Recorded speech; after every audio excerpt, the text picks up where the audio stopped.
Topping your health news, if you have an upset stomach or sore throat, food might be the last thing on your mind, but skipping meals might only make you feel worse. So what should you eat when you're sick?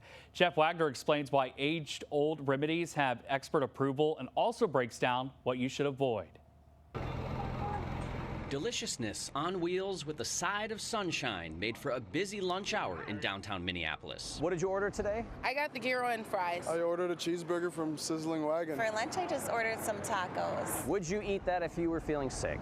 Probably not, no. Not necessarily, no. Probably not. Food truck menus might satisfy your stomach, but to soothe it when sick requires a different recipe. Usually like parfaits, something with fruit. Ginger ale and crackers. Like some pho or like some soups, usually. Choices Sarah Harbeck, a registered and licensed dietitian, appreciates. Oftentimes when our body is fighting off any sort of illness or infection, our nutritional needs become elevated. What should you eat if you're dealing with nausea?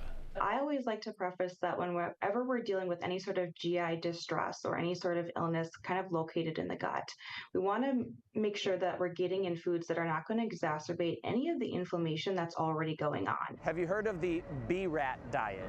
No, what's that? It's spelled like brat. No, we're not saying to eat brats. The acronym stands for bananas, rice, applesauce, toast. They're pretty bland, so especially if we have a decreased appetite on top of things, they can be a little bit easier to get in. They also break down easily while giving you needed calories. What should you eat if you're dealing with a cold or the flu? So there's not necessarily a specific diet for a cold, but again, nutrient density and hydration becomes extremely important there.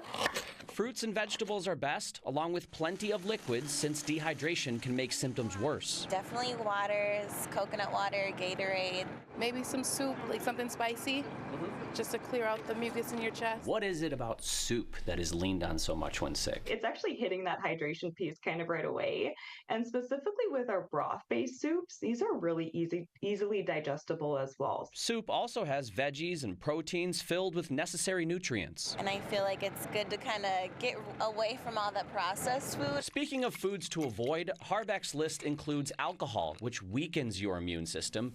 Caffeine can prevent you from resting, while high-fat foods can further irritate your stomach. Burgers, anything greasy. Probably doesn't even sound good when you're sick anyway. Look, I'm already making faces, sorry.